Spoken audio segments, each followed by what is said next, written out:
Hello again, everybody. I'm Coopcarleton. This is another episode of the Cooped Up podcast. I'm coming at you from Manhattan College. I'm back. You know, some are surprised we're back here. Some are not. Some don't think we'll be here for long. I might be one of those people, to be honest. I don't know. It's somehow more shut down than when I left, and I didn't really know it can get more shut down. Here, let me see if I can get it any more in the middle. I don't know my left and rights too well, so getting it dead center figures. I don't know that one either. You know, that one might have been a miss. I don't know. That one might deserve a hole. Yeah, I don't know. We got new features. A couple new features that we could play with now. I'm just realizing the cricket thing's probably still going on. I'm not wearing headphones, so I can't hear it. We're gonna iron the kinks out on this thing as we go. You know, as usual with this podcast, as we typically do. You know, little planning. Well, more than you think. A lot more than you'd think, I'd say. But you know, I wouldn't say it always appears that way. But back at Manhattan, now on the first floor. You know, used to be on the second. Used to not have a roommate. Now I have about 6 because nobody ever gets out of my room. It's just somehow it was like, oh, wow. You know, if we were all homeless people, we'd be hanging out in my tent most of the time, apparently, or my box. I don't know. It's a lot sometimes. Whew. I find myself, you know, going on walks because my room's too loud. I know I probably sound like a bitch right now, but like that, it gets to a point where I'm like, wow. All right. I've never showered in there. Not walked back into my room and there'd be 5 people in there. But you know, that kind of just seems like a college thing. That kind of seems like it's bound to happen. But living with the roommate now, it's different. You know, ball's much heavier. I don't know.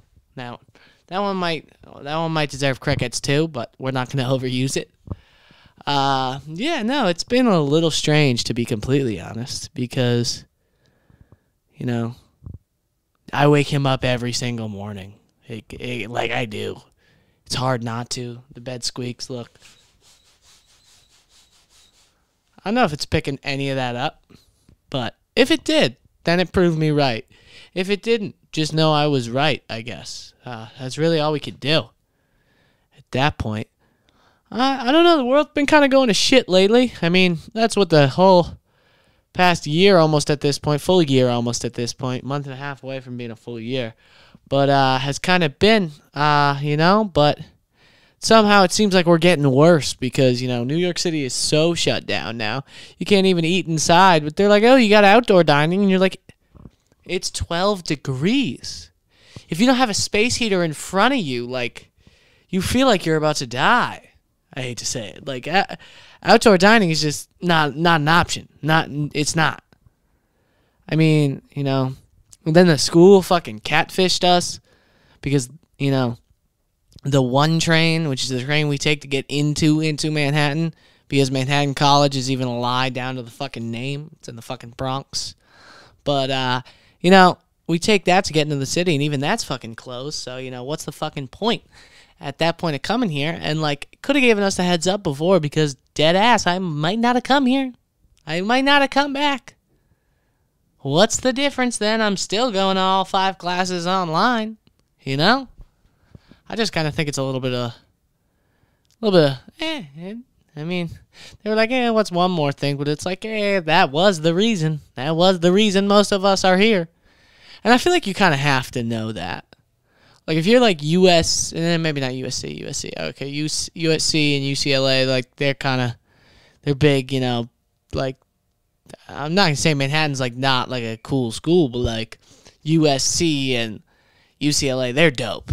And, you know, you'd go there even if they weren't in a major city, but, like, I feel like as, like, you know, Manhattan College, Pace, whatever shittier schools there are in LA, like, you kind of got to know that some people, like, are there just for the city. Like, I feel like, you know, a heads up's not too much to ask. Maybe I'm overthinking it at this point, but, like, really, could have just given us a fucking heads up, for real. I don't know. But that one's just kind of annoying to show up to, and it's like, oh, we can't go anywhere.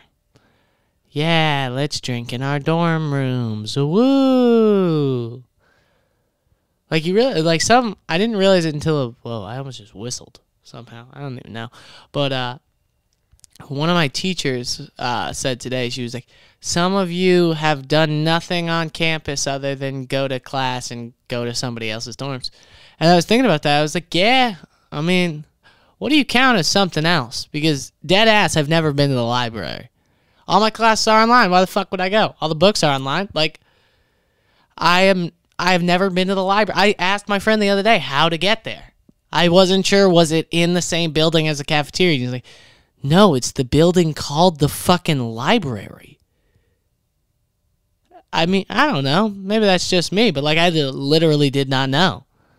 And I didn't really care to. I didn't end up going, just to let you know. Still have not been.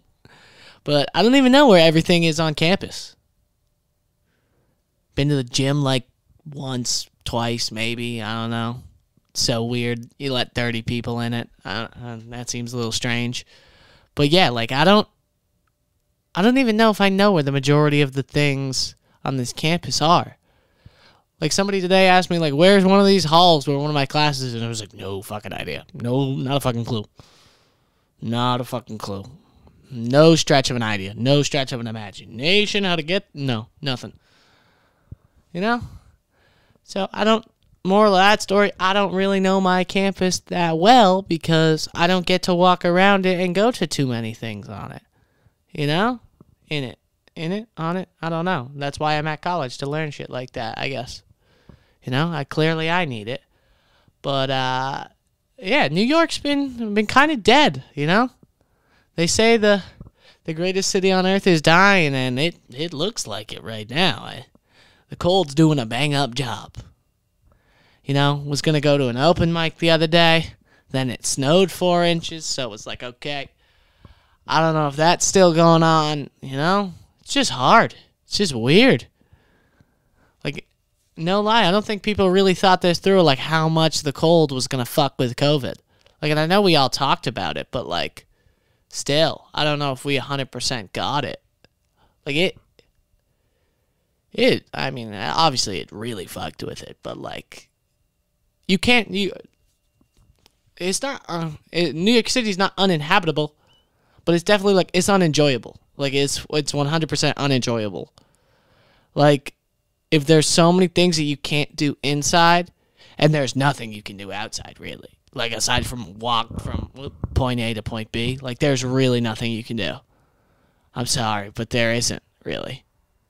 It's like, what's the point of being here, then, really, to the extent? It's, you know, I don't know.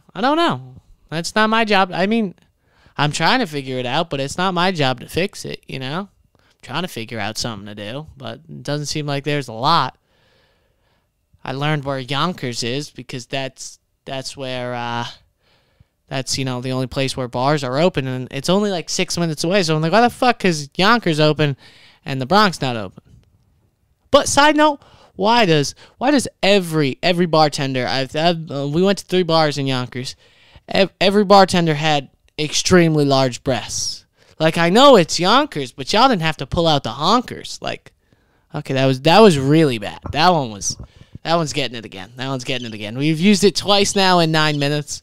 We're not going to use it for the rest of the podcast at this point, but that one deserved it. But seriously, like, me and my buddies left one of the bars because we couldn't pay attention to the NFC Championship game. Seriously, Brady or boobies, and that's the only fight Brady was losing. You know, it got kind of rough out there. You know? Felt like gravitational pull, you know, a little bit. That might be bad to say, but I'll admit it. And, you know, it didn't... I would say also that first place, we were not too welcome. You know, they were playing music extremely loud, so my friend asked them to turn it down, and so they shut it off for about 5 seconds while they were turning it down. In that time, I don't know how, but you know when, like, the whole room turns quiet so everybody can hear one piece of a conversation, so they just hear, like, one line? Yeah, this was the line that the bartender and the rest of the bar, other than the people I was with, were all girls, all females. So this is the next line out of his mouth. Well, no, let's be honest. Everybody's compared their dick to their iPhone. And, like, yes, they have, but, like, Jesus Christ, we don't need to tell people about it. You know what I mean? Oh, my God, that was a bad one, but it was hysterical to watch, but, you know, horrible to be involved in. But still so funny to think about now. It really is. It's hysterical to me that shit happened. I mean, and you could immediately see on everybody's face, like, what the fuck did he just, what? The bartender's like, okay, you guys better tip well. Alrighty. Like, yeah, I don't know. It was very strange. It was very strange to watch him have to explain that away, but it was also kind of funny, you know? Speaking of shit they've been having to explain away, I don't know if that's a good transition, but motherfuckers are really fucking with the stock market at this point. Wall Street bets got a little too coordinated and a little too trigger happy.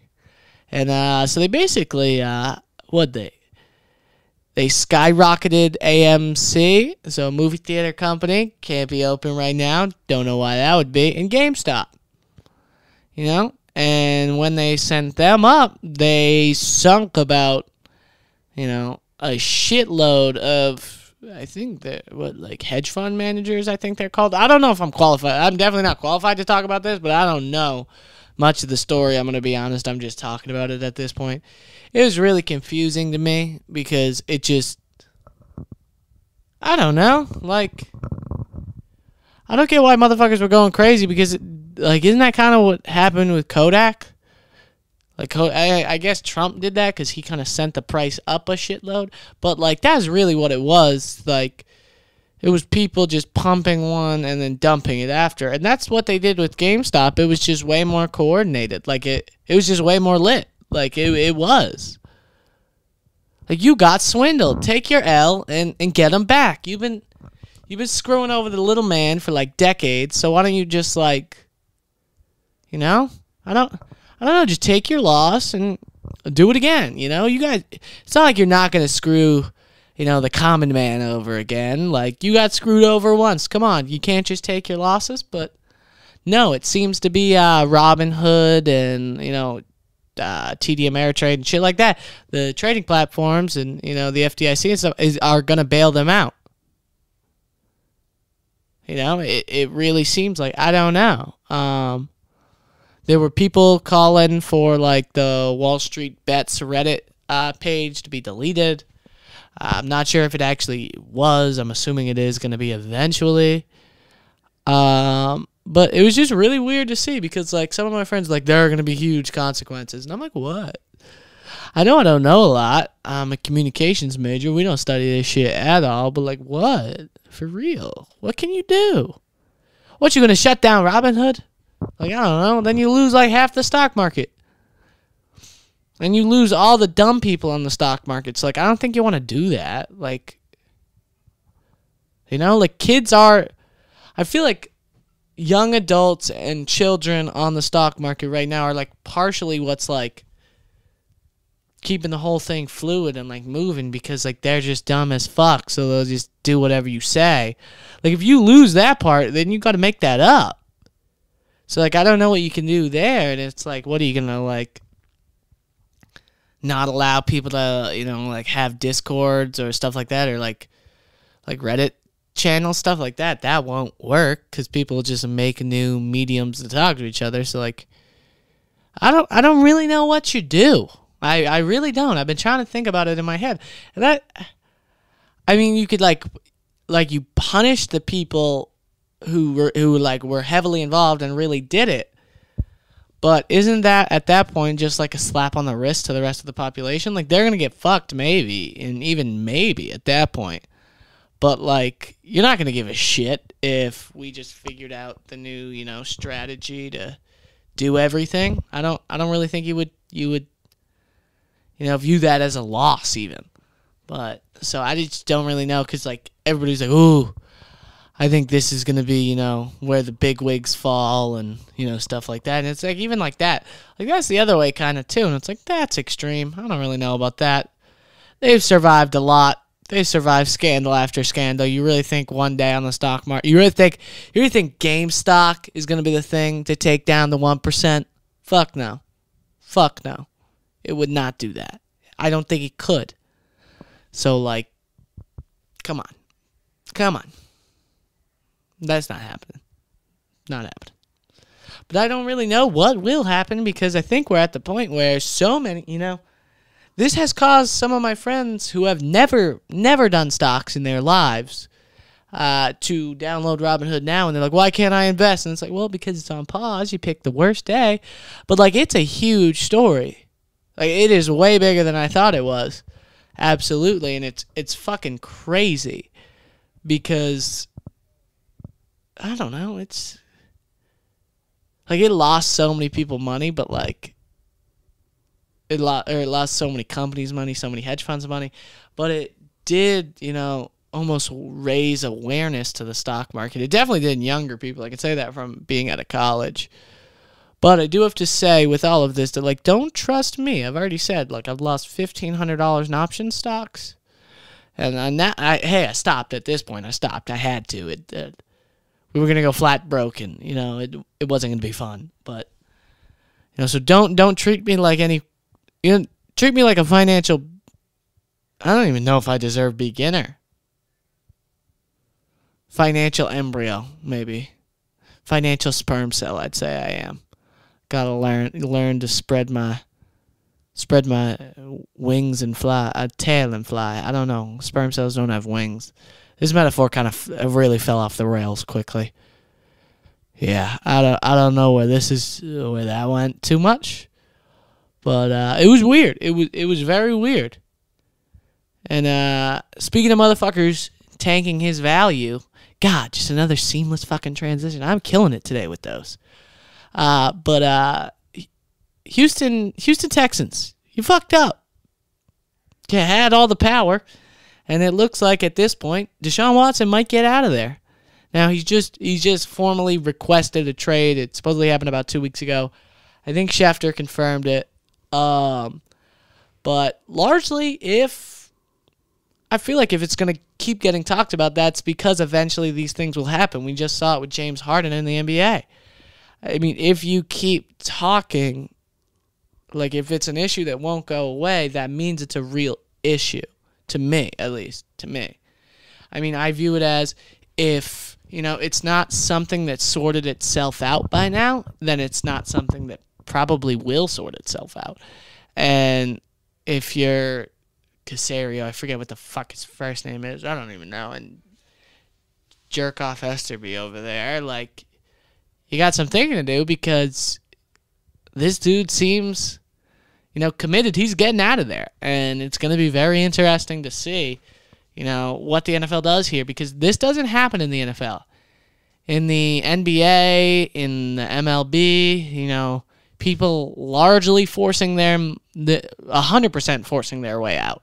The team would never trade them in any other circumstance. This doesn't really happen in the NFL. I mean, they released AB or let AB go because he was just such a headache. They let Kirk Cousins go in free agency because they didn't want to pay him money. But that's really about it. I mean, Alex Smith, they traded him when he was pretty good, but we all know the man they had waiting in the wings, so that kind of proved to be a moot point. That didn't really fucking matter. They had a god waiting behind him. I'm sorry, Alex, but that was just what it was. I mean, fuck, I'm surprised you kept that job a whole year. That might low-key, I think he might have went to like an AFC championship game or something. I don't know. Or, an AFC championship game maybe or something. But the most impressive thing Alex Smith has ever done was keep his job from Patrick Mahomes' hands for a full season. The fact that he even got to be the mentor to Patrick Mahomes probably will go down as the biggest accomplishment in his entire career. Am I crazy about that? I mean, I'm trying to think. So, I mean, San Francisco largely failed. I don't know. I mean, he was a bust for how high he goes. He goes 1. And what is that, 05 or 04? No, not 04. 06. Yeah, I don't know. I'm not 100%. The year when Aaron Rodgers goes, too. I remember that. But it was just kind of weird because it was a little bit like Darnold now where the team was just terrible, and I was really young. So, I mean, I'm not even remembering. I'm just more, I've learned about this since then, that, the team was terrible, and then, he gets to kind of get that good team for a year, gets hurt, maybe 2 years, but gets hurt and then immediately gets traded because Kaepernick goes off. And then he goes to the Chiefs and has, 4 or 5 good years in the Chiefs to the point where I know they got the 1 seed. I can't remember if they made the AFC Championship game one year. I don't think they did. They might have, or maybe they were the 2 seed, but I mean, they were a really good team, but I still think the most impressive thing, they won, I think, 13 games one year, or 12 games one year. They were really, really, really fucking good. I just think the most impressive thing he's ever done now is keep his job from rookie Patrick Mahomes. And even though Mahomes is so raw, that's so impressive. That's like if, the Jets had gotten the number 1 pick and they pick Lawrence, and then Darnold starts for a full year because Lawrence isn't ready, we'd be like, all right, that's kind of impressive, though. I know the hype's way different between Mahomes and Lawrence, but, years later, I feel like you'd look at it differently if he showed up being that good, Trevor Lawrence, as Patrick Mahomes was his first year as a starter. I don't know, it's just really interesting to think about for me now. I got sidetracked with that, but I don't really know. It could be the most impressive thing he's done, but I don't know. We'll never know. But back to Watson a little bit. So it seems he's getting out. It really does. It looks like he's getting out of there. ESPN today drops that tidbit, it was Schefter, and then, or maybe it was somebody else, but I think it was Schefter, and ESPN comes out with the article, the 17 teams who could trade for Deshaun Watson. Probably not 17, probably more like 4. Probably Jaguars if you really wanted it. I don't think you do. The Jets. The Dolphins. I don't even know who else really. Not 100% sure. Yeah, no, I have no idea really who else could. I mean, they got who is top? Atlanta, maybe, if you're giving up Julio and kind of every other pick, but I don't know if you're really doing that. Yeah, that kind of. Chicago, are you really about to do it again? You wasted your draft capital on Trubisky. I don't know if you want to do this to yourself all over again. Just burn it. Watson is way better than Trubisky and was so good, but you'd lose every pick you have. Because they're not that high of a pick this year, so you're trading 4 first-round picks and just praying they accept it. Maybe throwing in the rights to Trubisky, just being hey, fuck it, if you want him, you can have him, but we don't really care if you do want him or not either way. He's getting cut at that point if you're trading for Deshaun Watson, but I don't really know. That'd be interesting to see where that goes, but it's hard to think what teams in the NFL have enough, in the tank to even get him. I saw a weird one today where it was a long-ass fucking one where it had Deshaun going to Green Bay and Aaron going to San Francisco, and this year's pick from Green Bay and another pick from Green Bay going to Houston, and the 12th pick from San Francisco going to Houston, and then Rodgers going to San Francisco. The Patriots are throwing a random 4th rounder, and we get back Jimmy Garoppolo, which I don't know if that's realistic. I still think his value's higher than that, and I still don't even know if San Francisco would want to get rid of him. But at that point, I'd want to see that trade happen just as a Patriots fan. I believe in Jimmy way more so than Cam or Stiddy Titty over there. Stidham, I'm sorry. I can't believe I believed in that at some point. It's not happening. Do you know how bad you have to be for them to look at what Cam Newton was doing and be like, you know what? We don't need to take a look at that. Now, we know that what's on the field currently throwing balls into the dirt is leaps and bounds better than what we have on the bench. That's very bad. That's very bad to hear. I don't know. It really does seem wicked bad to hear. Wicked. Boston coming out for the guy. But that's why I'd want to see that trade. I'd want to see Jimmy G come back. I don't know. That's been rumored for so long, and I feel like that's just because Patriots fans are just sad at this point. And they're just like, he wasn't as good as we thought. How did we let this ruin the relationship with Brady? And, like, can we get him back, though, still? Still? He's not that bad. 4th-round pick? Easy money. I'm doing that every time. Come on. Yeah, that's enough NFL stuff at this point. I don't have a good transition to get into this, so let's just talk about the NBA for a little. Harden, he's been playing a few games with the Nets. They look good. They look bad on defense, but they look very, very good. From what you see on the court, it's just hard. They can make it work. The 3 guys can make it work. I don't know if you can make it work defensively. I don't know if any of that shit's going to work. I don't know what the fuck you think about that. But all I know is that they can share the ball, and offensively it works. It does. It's surprising, but it really does work.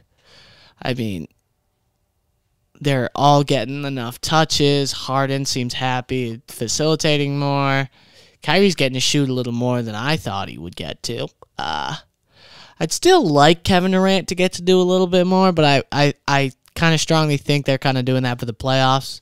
And in the playoffs, you'll kind of see him take over that kind of first option role. Because I think I saw something the other day that, like, usage rate-wise, Kyrie Irving, even since Harden's been there, is still technically the first option. Like, is using the most touches and is getting the most touches. But I might not be 100% on that, but I don't know. It kind of looks weird.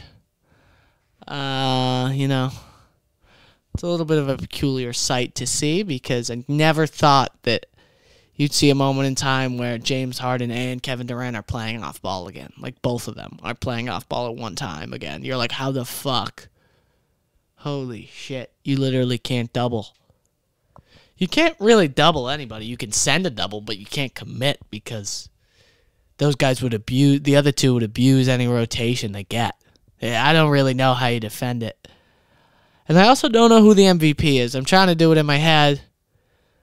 Maybe it's LeBron. A lot of people are confident that AD is the best player, on that team. I think that's a little stupid. We'll see in the playoffs, but I don't think AD will win MVP even if he has better numbers than LeBron. But the Lakers are the best team. Do we really think Joel can go all the way and do this? You think he can keep it up? Because I'd say if it ended today, he'd probably win it. But I don't know if that'll happen for a whole season. I'm not a big Joel can do this for a whole year kind of guy. I'm just not. I don't believe. I haven't seen it enough. I need to see it, Joel. Come on, show me. Although last night didn't help with LeBron showing his rare dickhead side where he pushed him out of the air. I thought that would be a bigger deal in the sports world because that was a rare, like, LeBron looking like a huge asshole kind of moment in the NBA. Joel Embiid said it 100% right, where he's like, if I did that, I'd be thrown out of the game. Like, you'd probably be suspended. If you did it on LeBron, you'd be suspended, undoubtedly. And just the way he just had zero remorse, he just looked past the motherfucker and kept walking when he's just writhing on the ground in pain.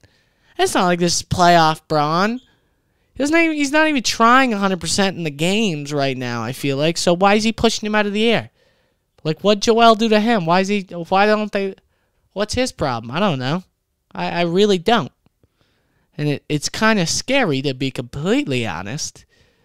Because, like, why? Not scary, but, like, creepy and confused. Like, why, LeBron? What's the point?